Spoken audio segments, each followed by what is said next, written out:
pessoal, meu nome é Natália Pacheco. E eu sou Heloísa Caetano. E esse é o Radiopapo, o seu podcast de veterinária preferido. E agora a gente vai entrar com a parte 2 do Radiopapo com o Dr. Breno. Breno, a gente queria falar então um pouquinho sobre o que te inspira na medicina veterinária de exóticos. Qual que é a parte que você olha, que você fala, isso aqui é o que faz mais sentido dentro dessa área? A gente vai se moldando ao longo do tempo, né? Então, assim, você fala, promover qualidade de vida, um bichinho que tá doente, você tratar. Acho que hoje a gente já passou disso, que não é só isso. Eu falo que eu quero, que eu desejo tratar a saúde, não tratar a doença, né? Então, além do, o papagaio tá com pneumonia, vai no veterinário para tratar a pneumonia. Alguém que adquirir um papagaio, ou antes de adquirir, por exemplo, vá na clínica e fala como que eu posso ter a melhor qualidade de vida e interação com aquele bicho. Então, é o que eu falei do beta, ele pode viver num pote muito mal vivido, ou ele pode ter um aquário grande e você virar um estudioso daquilo, é isso que eu quero. Então, é promover a melhor relação do animal com o seu dono. Então, pensando no âmbito de clínica, é o animal e o seu dono, né? Então, não é o menor viveirinho, não é o que a indústria ensina pra gente que uma tartaruguinha tigre d'água vive. Não, é uma mansão para aquele animal, que aquele animal seja feliz, né? O animal feliz tem tudo que ele precisa, a chance dele ficar doente é muito pequena, né? Então, as coisas vão mudando. Então, antes o pessoal nem levava esses bichos no veterinário, depois levavam porque está doente. Agora a gente está caminhando para uma pessoa que leva para uma medicina preventiva e para promover qualidade de vida. Então, isso é muito interessante. Tem algumas alterações que a gente vê no raio-x, por exemplo, uma pneumonia numa cobra, que a gente costuma chamar de manejite, né? Que seria, na verdade, um erro de manejo, por isso que ela acaba adquirindo aquela doença. Então, seria mais ou menos isso, né? Sim, muito do que leva um bicho para o ambiente hospitalar, no problema, é um erro de manejo. Ainda mais quando a gente fala de répteis, que são animais super primitivos. Se você não errar, a chance de dar um problema é muito pequena, porque você errou alguma coisa, seja dieta, temperatura, umidade, né? Um estresse que vai imunossuprimir aquele bicho por algum motivo, né? Sim. E o que você indica, então, para uma pessoa que tenha vontade de ter um réptil, o que ela precisa procurar antes de adquirir um animal desse? Estudar, para ver se é compatível. Por exemplo, não é réptil, mas a pessoa me vê com a minha coruja, fala, que legal, quero uma coruja, onde compra? A coruja come rato. Come rato, então não quero. Você falou que queria antes de saber o que o bicho come, né? E o espaço que vive, isso e aquilo. Então, hoje é interessante que a gente está vendo as pessoas terem muito mais animais legalizados do que antes, por uma oferta maior de terem criatórios e lojas vendendo legalmente esses bichos. E a grande maioria, digo a grande maioria porque a gente sabe que tem gente que é irresponsável mesmo comprando legalizado, mas a grande maioria de que recorre a um animal legalizado, ou por ter um discernimento disso, ou então por ter um valor agregado, então se não é no amor, é pela dor, pelo dinheiro que está indo, a pessoa vai investir no cuidado daquele bicho. Então uma iguana hoje está em torno de R$4.000. Nossa. E você montar um terrário de uma iguana minimamente decente, vai ser uns R$4.000. Agora, aquela pessoa que compra uma iguana ilegal, que comprou pela internet, chegou pelo Sedex, pagou R$200, a hora que eu falo que a lâmpada custa 600, eu falo, imagina, eu compro 3 iguanas, entendeu? Então, eu falo que ninguém, fica 9 meses de gestação, nasceu meu filho, agora eu vou ali comprar o berço, agora eu vou ali comprar uma madeira. Não! Durante a gestação toda, você está fazendo o curso de aprender como amamentar, você está fazendo compra do berço, enxoval de bebê, piriri, pororó, para quando o seu filho chegar, tá tudo pronto. Sim. Com bicho não é diferente. Então, às vezes, o terrário custa mais caro que o bicho. Então, faça o enxoval que você precisa. Isso daí eu tô falando das coisas adquiridas, mas o conhecimento também, né? Então, se prepara para quando aquele animal chegar, você estar treinado para aquilo e você conseguir promover a qualidade desde o primeiro dia para aquele animal. Sim, perfeito. E nesse sentido, né, pensando sobre todos esses atendimentos que a Selva faz, teve algum paciente que te marcou muito, que você lembra e você pensa que talvez o diagnóstico, né, o prognóstico não fosse tão favorável, mas de alguma forma te surpreendeu muito positivamente? Sim, diversos. Tanto positivamente quanto negativamente, né? Então, assim, quando a gente trabalha com uma ciência não exata, animais que eu dava como perdido, por exemplo, tem uma coelhinha que está internada nesse momento, que há uns 5, 6 dias atrás, eu vi ela vendo a luz, sabe? Quando o animal já tá olhando pro nada, tá falando, é questão de tempo, né? Melhorou, legal, e eu já vi esse caso acontecer várias vezes e dar certo, assim como eu vi que casos que, tá dando tudo certo, não dá certo. Então, teve alguns que me chamaram a atenção, sim, então que a gente consegue simplificar isso chamando de milagre, né? Então, a gente tem bastante experiências assim, cada vez vai tendo mais. Outro, por exemplo, foi um papagaio que foi picado por 53 abelhas. Meu Deus. Em tese, 2 picadas de abelha já causam um acidente considerável no papagaio, que se ele não morrer pelo picado, ele vai morrer de uma falência renal posterior. 53 abelhas, mais ainda. Então, é um papagaio que não tinha resposta, que eu estava triste com a dona dela não querer fazer eutanásia, e esse animal se recuperou. Ficou cego dos 2 olhos, mas se recuperou. Então, assim, quando a gente fala de vida, quando a gente fala de saúde, tudo é possível, né? Tudo é possível. Sim. Filósofo, e né? muito filósofo. Aproveitando esse gancho, né, dessa parte mais filosófica, qual que foi o maior aprendizado que os pets exóticos te deram? Profundo. Olha, agora sempre são as mesmas perguntas, mas agora você me pegou de um jeito. Estouramos. O maior aprendizado que eles me deram. Não digo os exóticos, mas os bichos, é muito interessante, assim, eu não tenho uma religião definida, eu tenho uma religiosidade, né? Então, tirando papos de religião, eu acho muito interessante que todo bicho ele dá uma contribuição para o meio que ele vive, né? Então, o passarinho come aquela semente, ele está trazendo benefício para ele, mas para aquela árvore também. E de certa maneira, querendo ou não, todo mundo se ajuda nisso. E então eu aprendo muito com eles, muito mesmo. E também acontece alguma coisa no nosso dia a dia, a gente fica remoendo às vezes dias, semanas, anos. E o bicho tipo, acho que é Narcóticos Anônimos, só por hoje. O que aconteceu no passado já era. O que a gente tem de recurso para fazer hoje? Não vou sofrer pela manhã também. É hoje. Então hoje a gente vai fazer isso. E o que aconteceu no passado, beleza. O que não aconteceu, vamos deixar. Então, assim, eu fico fazendo um monte de analogia e vendo, assim, que muita coisa que a gente aprende num livro de filosofia dos mais complexos, você ficar parado vendo um bichinho, você aprende. Verdade, com certeza. A natureza ensina muito, né? Sim. Tá tudo muito interligado. E o que mais te dói? O que mais me dói é não conseguir salvar todo mundo, né? Toda vez que eu perco um paciente, eu uso isso na minha fala pro proprietário. Então, é a pior parte da nossa profissão. Então, assim, quem mexe com o computador, se quebrar, se dar PT numa placa do computador, vai ter outra placa igualzinha, né? Que vai cumprir aquele papel. Mas, quando a gente fala com vida, não, né? Então, você perder um paciente é muito triste. Você acolher aquela família, e é muito interessante o âmbito do luto, porque tem gente que não é tão legal, que é arrogante, prepotente, um monte de coisa. Na hora do luto, a pessoa vira a pessoa mais incrível do mundo, né? Você fica cheio de dedos para passar aquilo para a pessoa e a pessoa muda totalmente. Outros que são incríveis com você, você fala, é fofinho. Fala que o bichinho dela morreu, ela vira uma arara, ela joga a culpa para você. Então, é muito interessante quando a gente fala de morte, cada um reage de um jeito, né? Então, perder um paciente é muito frustrante. E aquilo que eu já falei, tem gente que não está disposta a investir no que há de melhor. E o que há de melhor tem um custo, né? Então, você vai achar um veterinário que é barateiro, né?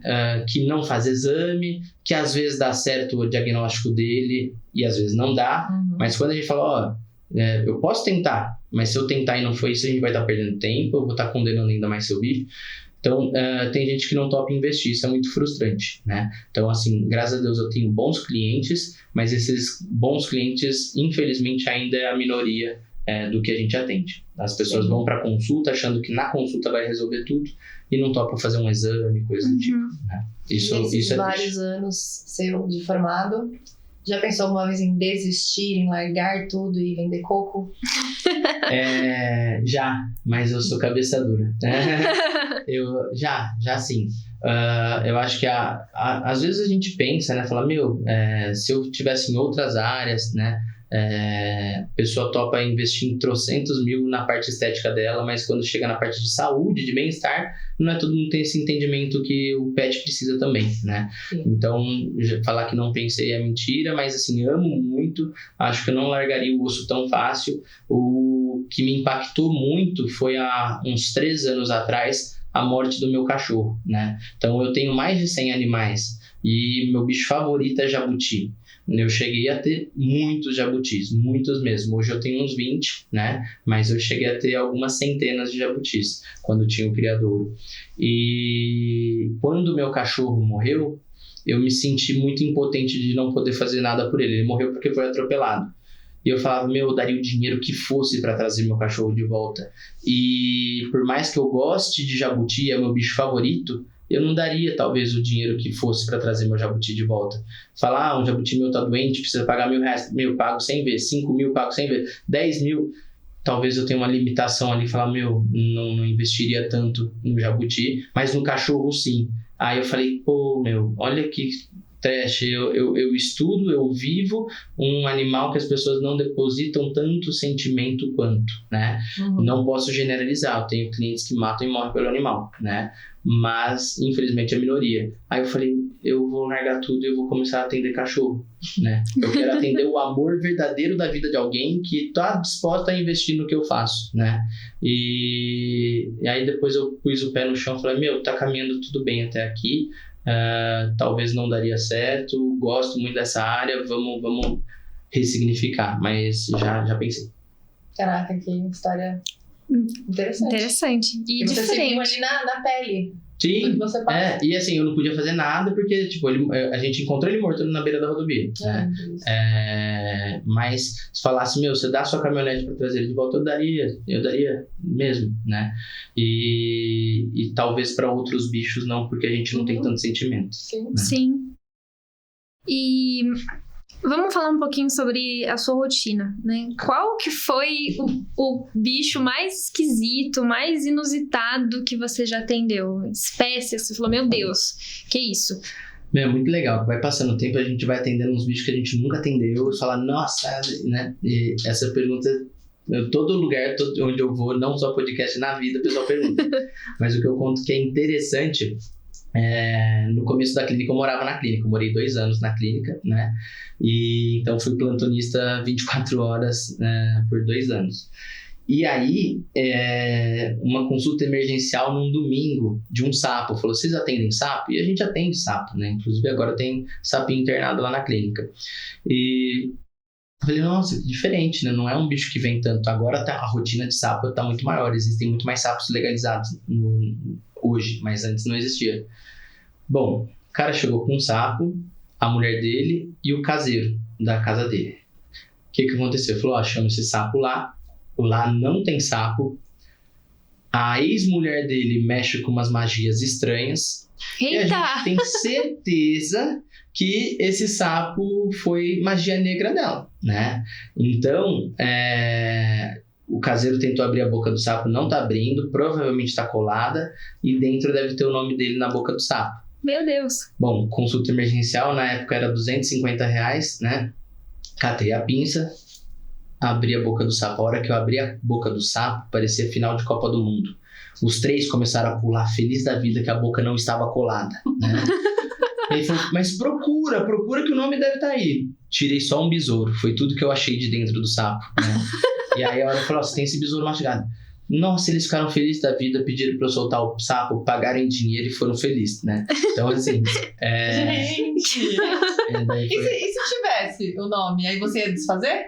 Não sei como funciona. Aí a gente Mas senta é aqui. muito legal porque tem coisa que acontece aqui que a gente acha que daqui nunca aconteceu. Né? Uhum. Aí você vai trocar figurinha com outro colega que também tem clínica, né? E aí eu fui contar isso pra um amigo. Eu falei, cara, a gente já atendeu também 2 sapos, mas esses tinham a boca suturada, né? Eita! E aí, isso daí aconteceu com um amigo meu, né? Então, 2 tinham a boca suturada, se eu não me engano, um acabou vindo a óbito, o outro, Que judiação. Que o outro gira. sobreviveu. Mas tinha vários nomes. Então, tinha nome fulano, gerente da Riachuelo, pá, né?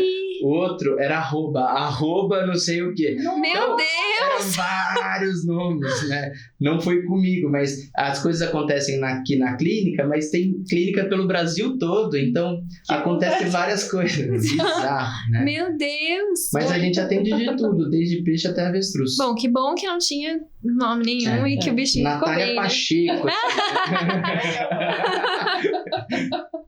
A gente ia ter que desfazer. E teve alguma espécie que vocês recebem com mais frequência? Coelho e calopsita. Coelho e calopsita? Coelho e calopsita, coelho e calopsita. É, na nossa rotina. Na nossa do rotina de laudo também, né? E você acha que tem algum motivo? As pessoas... Eu vejo que, assim, tem uma certa popularização, né, desses animais. Mas não sei por que talvez os répteis ainda sejam mais distantes, né? Acho que a calopsita talvez seja mais fácil também de você adquirir, né? Acho que a alimentação também. É um pouco mais né? fácil. Eu acredito que é de acessibilidade, porque calopsita e coelho são animais domésticos e há muitos e muitos anos criados aqui no Brasil. Então, assim, você não precisa sair de um bairro para você encontrar uma loja que venda aqueles animais. Diferente dos répteis que são criatórios específicos. Então, por exemplo, criatórios não existem no estado de São Paulo de réptil, né? A gente tem que ir ou para o Paraná, ou Alagoas, ou Rio de Janeiro, que são os 3 estados que são permitidos a criação. E aí, esses animais são comercializados pelo Brasil todo. Então, a facilidade de acesso de um coelho, de uma calopsita, é muito maior, né? O custo desses animais de aquisição também é muito menor do que um réptil. E, por último, são animais mais sensíveis, que o réptil, muita gente tem, mas você nem imagina que o cara tem, porque não fica doente, né? E uma hora ou outra que você vai ver aquele cara, né? Então são animais muito mais primitivos, que não adoecem com tanta frequência e não tem uma quantidade igual coelho e calopsita, né? Entendi. E você vê que o pessoal leva pra check-up esse tipo de atendimento ou não? Só vai mais quando tá doente mesmo? Então, é um negócio que cabe a nós veterinários educar o nosso público, né? Então, eu cresci amando esses animais exóticos, mas nunca um veterinário chegou. Eu lembro que eu levava meu porquinho da Índia para consulta quando era criança, falava cortar o dente, que é fazer desgaste dos incisivos. Era um desgaste que era feito com um cortador de unha de pet shop, sabe? Mas eu tinha, sei lá, 6, 7 anos. Consulta custava 30, 35 reais, né? Mas o veterinário não falava, ó, vamos fazer um hemograma bioquímico. Era outros tempos. Então cabe a gente a educar o cliente. Eu atendo o animal na enfermidade e eu falo, olha, eu quero te ver daqui 1 ano na saúde, né? Trabalhar a medicina preventiva é super importante. Tarará. Então, assim, parcela da culpa disso, a partir do momento que a gente encarou a veterinária, é nossa de não educar o nosso cliente. E hoje tem. Então, tem cliente que nem deixa dar 1 ano inteiro e fala, não, quero levar antes, né? E Então, topa fazer tudo. tem cliente que topa fazer tudo. Faz raio-x, faz... Raio-x, hemograma bioquímico e copro parasitológico. No geral, é o que eu falo para um check-up. Uma fêmea não castrada, um animal mais idoso ou um ferret, a gente se estende ultrassom também, que é super importante. Legal. E a gente comentou um pouquinho, né, sobre essa parte dos animais legalizados, né? Queria saber se você já atendeu ou teve conhecimento de casos, assim, próximos dessa parte que não é legalizada, né? A gente comentou sobre essa triste realidade que infelizmente ainda acontece, né? Da pessoa comprar um animal e ele vir pro Sedex. Você acha que isso continua do mesmo jeito? Ou você acha que as pessoas estão tendo um pouco mais de consciência? Ou o pessoal esconde, não quer chamar o veterinário se precisar.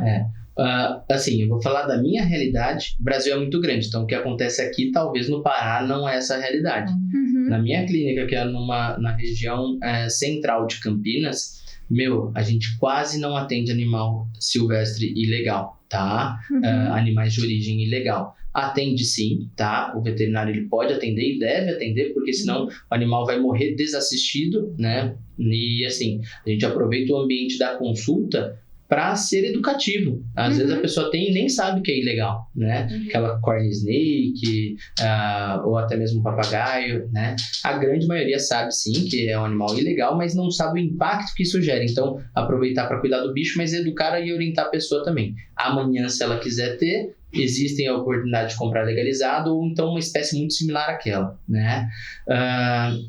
A gente, de alguns anos para cá, tá vendo, por exemplo, répteis. Era um mercado que não tinha um mercado legalizado. Só tinha tigre d'água, jabuti e jiboia, né? Então, quem queria ter outro bicho, obrigatoriamente teria que recorrer ao ilegal. Hoje a gente tem uma gama tão grande que, eu não lembro quando foi a última cobra ilegal que eu atendi, né? Deve fazer, 3, 4 meses. Num universo que, quando eu fui estagiário, era, 70% ilegal e 30% legalizado. Hoje eu tô falando aí de 95% legalizado. Então a gente vê um impacto sim, né? Mas isso eu digo aqui no Sudeste, na região de Campinas, na clínica eu atendo. Talvez em outros lugares a gente ainda veja um impacto grande. Infelizmente o tráfico nunca vai deixar de existir. Então falar que a gente seria muito lúdico se falar, né? Não, ele vai continuar. Mas com certeza leis que mudam, né? Então, por exemplo, o tráfico de animal não dá cadeia. Você é conduzido à delegacia, mas preso você não é.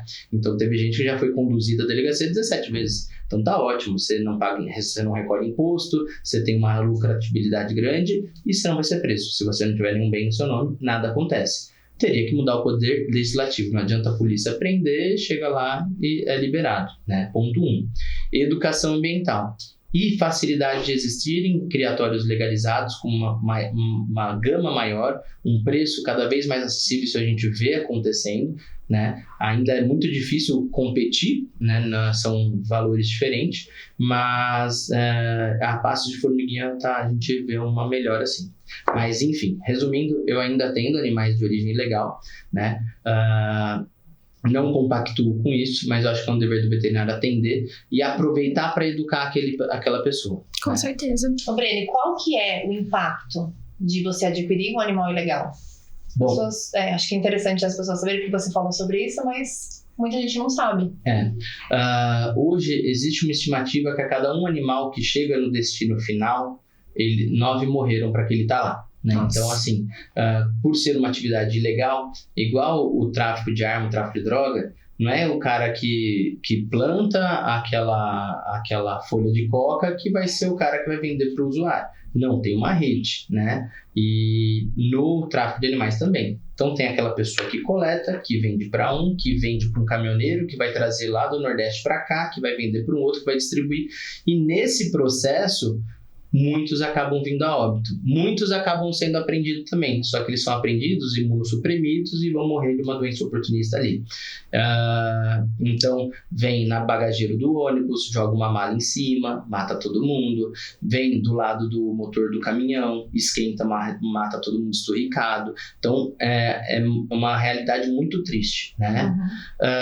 Você não consegue legalizar um animal ilegal. Então, as pessoas sempre perguntam, tem como legalizar um bicho ilegal? Não tem. Um animal de origem ilegal, ele vai ser um animal ilegal. O animal ou ele nasce legalizado, com nota fiscal, certificado de origem, anilha, microchip, ou não, né? Se você for autuado, você vai pagar uma multa que começa em R$500, né? Se for um animal que está em maus tratos, tem um adicional. Se for um animal que corre risco de extinção, é vezes 10, né? Então, você vai pagar uma multa e você pode perder aquele bicho, né? Então, falar, às vezes a multa é mais barata que o bicho. Talvez seja, mas você perder o bicho que você gosta tanto, vale a pena, e você saber que você contribuiu porque muita gente compra, isso é super comum, eu comprei esse saguezinho porque o cara tava vendendo na beira da rodovia, eu salvei ele. De fato, aquele bicho talvez você tenha salvo, mas com o dinheiro que você pagou pro cara, ele vai comprar mais 3, que vão comprar por dó, que ele vai comprar mais 9 e assim por diante. Então, às vezes a gente tem que fazer uma vista grossa, né? Chamar as autoridades se possível, né? Fazer denúncia e então entender que não é só aquele bicho que está sendo prejudicado, mas quantos vão ser prejudicados por conta de você incentivar aquilo. E as condições que eles veem é muito triste, né? É triste. Eu lembro que saiu uma reportagem uns anos atrás que mostrava até as fotos, principalmente das aves que vinham por Sedex mesmo, por correios. Então, embaladas, sabe? Com fita, durex, papelão. Então, assim, não tá tudo bem, sabe? Sim. Mesmo que você depois adquira aquele animal dessa forma legal, não, mas eu vou cuidar, eu vou amar, eu vou isso, eu vou aquilo. E que tipo de amor vai se sustentar, sabe? Porque você já pegou nessas condições, já foi muito sofrido, sabe? Ela não precisava passar por isso pra ela ser amada por você, sabe? Sem dúvida. Primata, por exemplo, normalmente o filhotinho fica agarrado na mãe. Então, pra conseguir pegar aquele filhotinho é porque mataram a mãe, né? Então, o bicho já tem um trauma desde criança, desde bebezinho, assim, sabe? É bem... Sim, bem e as pessoas acham que isso não impacta, né? Mas pode impactar, inclusive, em questão comportamental do animal, certeza. né? Pode, inclusive, vir a ser um animal agressivo. Então, E como reconhecer, saber qual lugar é legal para se comprar um animal? Procurar um lugar de procedência. Infelizmente, hoje a realidade é que tem vários animais sendo vendidos com documentos falsos, tá? Então, um macaco, por exemplo, a cada 10 macacos pregos que eu atendo, tem documento verdadeiro, comprou do criadouro mesmo, outro não tem documento nenhum, e os outros 8 têm documento, mas são falsos, né? nossa. Tem muita quadrilha, principalmente aqui no estado de São Paulo, que vende com nota fiscal, com microchip, mas ainda assim ilegal. Então, procurar a procedência. Procura uma clínica de animais silvestres, de pets não convencionais. A gente sabe dizer quem são bons criadores, quem são bons lojistas, né? Porque é super comum. Eu já tive cliente que pagou 50 mil, cliente que pagou 30 mil, 80 mil em um animal com documento falso, sem saber que o documento era falso, tá? Nossa Senhora. E que muitas vezes até o órgão fiscalizador chega para fiscalizar, só que quem fiscaliza normalmente é a polícia e não tem tanto treinamento de conseguir distinguir uma nota verdadeira de uma nota falsa, né? Eu na consulta, às vezes até pelo jeito que a pessoa, por exemplo, macaco prego só tem um criador que vende, que é em Santa Catarina, né? E Santa Catarina ou Rio Grande do Sul, não me lembro, Xanxerê, acho que é Santa Catarina. E ele não tem intermediadores, você tem que ir buscar lá. Então, se a pessoa falar, comprei e o cara entregou aqui em São Paulo, eu já falo, né? Ou então já aconteceu de vir a nota fiscal e o microchip grampeado para depois você procurar um veterinário para microchip. Não existe isso, né? Enfim, ele já vem, né? Ou animal que vem com cordão umbilical. Não é assim. A gente tá falando de um bicho de 80, 100 mil que a pessoa só vai vender quando tiver rígido mesmo, com 4, 5, 6 meses, 1 ano, já castrado, né? Então, pela historinha, sei lá, eu falo, eu não tenho nada a ver com isso. Para mim tá tudo bem, eu atendo você independente, eu tenho sigilo profissional, mas eu preciso te orientar. Esse bicho é ilegal, você caiu num golpe. Não indica, porque acontece isso. Se eu não falo, a pessoa fala, eu comprei com fulano, compra com ele. E eu já vi essa história acontecer. Faz propaganda, né? E no começo, quando eu me deparei com isso pela primeira vez, falei, mãe, aconteceu isso, a cliente tá com macaco, mas eu tenho certeza que é ilegal. Ela, filho, não se meta, porque senão ela vai ficar com raiva de você, tá? Aí eu falei, vou me meter, né? Vou me meter porque faz parte da minha profissão, eu preciso avisar. Eu avisei, né? Só, que bom que eu já tava vendo, sei lá qual outro bicho com ele, sabe? Então, a gente orienta. Às vezes a pessoa até gosta de falar, eu não quero perder esse bicho, mas eu quero entrar com ação contra essa pessoa, vai na delegacia, faz boletim de ocorrência, vira uma delatora, né? Mas infelizmente as leis são muito brandas ainda, precisa melhorar isso. Entendi. E quando a gente fala, então, né, do que vem por aí, o que você acha que vai ser da medicina de exóticos nos próximos anos? Uma pergunta bem ampla, né? Tá. Assim, as pessoas cada vez, né, em passos de formiguinha assim, mas tem uma visão maior para esse mundo. Então, antes o veterinário era aquele ala Dr. Paul que fazia tudo, né? Então, o cara atendia cachorro, calopsita. Hoje, a gente já não tem muito mais espaço para isso, de falar, o cara atende tudo. Quem atende tudo não vai atender nada muito bem, né? Então, hoje a gente tem a especialização pets não convencionais, que ainda é muito ampla. Vamos combinar que é muito ampla. Então, a gente ter a humildade de falar, eu não sei tudo, é super importante. E a gente ter as áreas. Então, eu tô com uma piton internada, uma piton bola, e ela tá com problema de olho.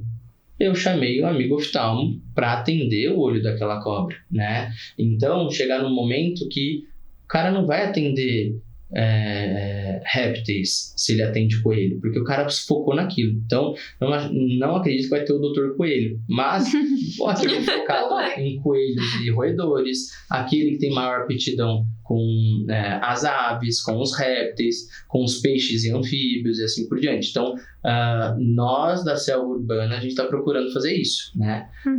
Então, assim, outra coisa que eu canto a bola geriatria em pets não convencionais. Ninguém fala, mas eu agora estou correndo atrás porque eu falo, gente, alguém tem que focar na geriatria. O coelho, a expectativa de vida é 8 anos, mas a gente está com um coelho de 9, 10, 11, 13 anos, né? Que tem artrite, artrose, incontinência urinária. Então, a gente não está pronto para dar qualidade de vida para aquele bichinho nos últimos tempos dele, né? E nem orientar o dono, mas ele se urina, tá? O que eu vou fazer com essa situação? O que eu estou pronto para isso? Então, as necessidades vão mudando. Falei para vocês que antes não levavam no veterinário, depois levava porque tá doente, agora leva na saúde.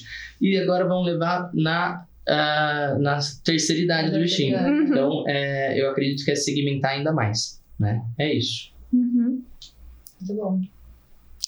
Falo muito? Não. É isso mesmo. E você acha que dá para ter esperança em políticas públicas? Perguntou com medo? Então, esperança tem que ter, né? Assim, infelizmente a gente vê passar anos e anos e não vê tantas mudanças, passa prefeito ou presidente, enfim, passa gestões e a gente não vê tantas mudanças, mas hoje a população no geral está tendo entendimento disso e está fazendo um barulho quanto a isso. Então, eu acredito sim, se a gente não acreditar, com certeza o negócio não anda, então a gente tem que acreditar, tem que fazer barulho de forma sensata, né? Por exemplo, não tem nada a ver com... Tem um pouco sim, mas não é tanto tema, mas zoológico. A gente vê 2 grupos que não se comunicam, que é quem é a favor do zoológico ou com quem é contra zoológico, né? E a real é que ninguém quer que tenha um zoológico ruim, mas quem é contra fala, tem que fechar. E o outro fala, tem que continuar aberto. Mas não tem um meio termo de falar, gente, tem que continuar aberto, mas tem que fazer algumas melhorias, né? Então, o zoológico é uma necessidade, mas que tenha bons zoológicos, assim como tem bons restaurantes e maus restaurantes, boas clínicas e más clínicas. Tem bons zoológicos e maus zoológicos. Então, a gente tem que brigar, juntar a força de quem é contra com quem é a favor e procurar o que é melhor, não chegar num consenso. Então, as políticas públicas, às vezes é muito extremismo, então a gente tem que fazer de maneira consciente.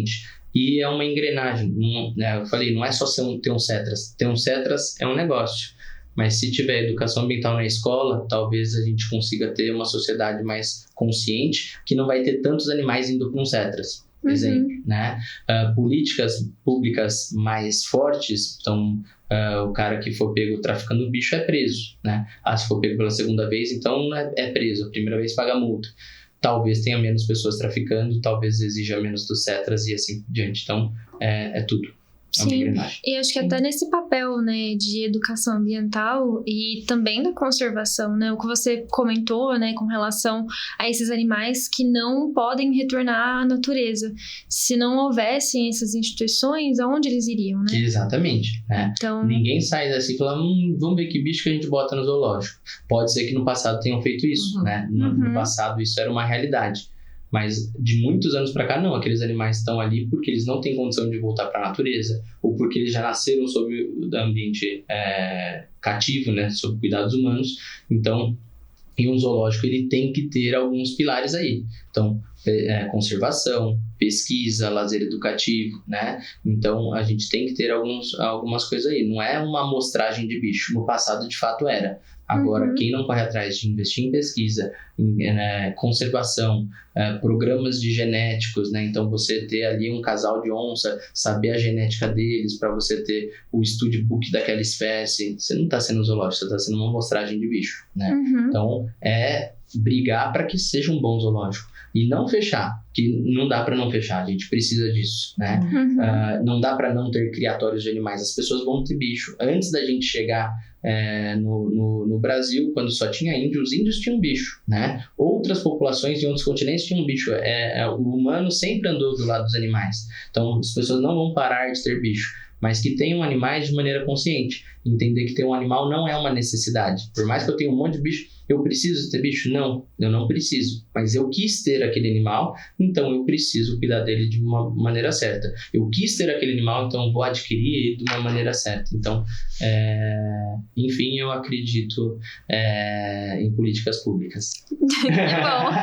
É bom ter essa esperança nesse respiro. Ô, Breno, e que mensagem você deixaria para quem quer seguir essa área, né? Essa área de exóticos, de pets não convencionais? Se inscreve no edital que até hoje... Brincadeira. De verdade, se o Breno do presente pudesse falar para o Breno do passado, seria: meu, foco em todas as matérias que tem na faculdade, porque a gente fala, eu quero silvestres, por que eu vou ver clínica de ruminantes? Eu quero silvestres, por que eu vou ficar estudando não sei o que de cachorro? Só que a faculdade, ela não... Um pouco é culpa dela de não falar a importância de cada coisa. Então, tem matéria que eu passei e eu falo, meu, por que deixaram eu passar? Diagnóstico por imagem é uma delas. Eu passei sem ter o conhecimento básico e hoje faz falta, né? Então, se hoje eu cuido de uma onça, eu gritei uma amiga que cuida de gato. Falei, meu, me ajuda, pelo amor de Deus, que eu não sei nada de gato, né? Então, ter o entendimento que às vezes é um pouco maçante as matérias que tem ali, mas que no final tudo vai fazer sentido, né? E procurar fazer estágio em vários lugares, que eu vejo muita gente que quer mexer com silvestre, só vai com silvestre, e não tem a realidade de uma clínica de pequenos, de uma clínica de grandes. Então, eu atendo anta, né? Então... não vai ser numa clínica de silvestres convencional, né? A gente tem uma rotina com esses bichos grandes, acho que a clínica que mais tem rotina com anta é a nossa, mas não é algo comum. Então, fazer estágio em todas as áreas, focar em todas as matérias, né? E não só para quem quer seguir para silvestres, eu falo, eu me considero bem sucedido, longe de onde eu quero chegar, mas eu me considero bem sucedido na área. Então a gente ouve, veterinário morre de fome, veterinário... Não, mas não dá para você ser mais um veterinário nesse universo. Então, assim, procure ser o melhor, né? Então, eu vejo muita gente aí despreparada, então não é porque você passou na faculdade, não é porque você terminou na faculdade que você vai ser bom, né? Isso daí, o pessoal fala, qual é a melhor faculdade da região? Meu, quem faz a faculdade é o aluno, ponto. Conheço gente boa e gente ruim de todas as faculdades. Então, você ser o melhor que você puder, deixar as portas abertas. Então, hoje, da galera que está na clínica, todos os veterinários... Estou pensando, mas acredito que sim. Todos os veterinários que estão na clínica foram meus estagiários, né? E foram pessoas que passaram e deixaram as portas abertas. Então, não é você ser um estagiário mediano, é ser um baita no estagiário. O né? melhor. O melhor que puder. Então, domingo, um dia desses aí, foi feriado, eu ia fazer o manejo de cervo, eu postei. Quem quer ir comigo? Eu escolhi quem é bom, eu não escolhi quem foi mediano ou quem foi ruim, né? Então, ser pau para toda a obra. Ser diferente, não ser mais um mediano. Muito bom. Muito bom. E a gente tem uma última pergunta para encerrar com essa parte mais filosófica, né? O que é para você a medicina veterinária? Medicina veterinária, eu entrei porque eu gostava de bicho. Mas aí eu tive entendimento e eu acho a coisa mais legal do mundo, que é o que a gente fala de medicina única. Então, saúde ambiental, saúde animal e saúde humana é uma tríade, né? Não existe uma coisa sem a outra. Eu aprendi demais nessa Foi muito enriquecedor. Né, os 2 podcasts. Mas assim, muito, muito obrigada mesmo pelo seu tempo, pela sua disponibilidade e por você ser um cara incrível do jeito que você é. Obrigado. Compartilhar suas histórias também, porque o universo de Silvestres é muito grande, né? E é muito gostoso. É bem legal poder aprender com uma pessoa igual você, que tá sempre disposta a ensinar. Eu agradeço o convite, é um prazer. Já participei de vários podcasts, mas de verdade, não é puxar saco, foi o podcast mais gostoso, assim, de conversar, sabe? Assim, que bom. É muito legal. Obrigado pelo convite, sou fã de vocês, né? E de verdade mesmo, profissionalmente e pessoalmente. Obrigada. Muito obrigada. Breno, deixa os seus contatos aqui para quem não te conhece, começar a te seguir, acompanhar você nas redes sociais. Ó, então, Instagram, Breno Jankowski, JANCOWSKI, e a clínica é Selva Urbana. Se colocar Selva Urbana Clínica Veterinária, vai encontrar lá. Vai ser um prazer interagir com vocês. E deixa um recadinho para as pessoas assistirem o podcast. E galera, assista. Se você assistiu o segundo, o primeiro, assiste o primeiro, tá? O primeiro era o mais positivo, o segundo a gente falou uma coisa meio pesada, mas foi muito gostoso, ambos. Muito obrigada, pessoal, e nos vemos até o próximo podcast. Até a próxima.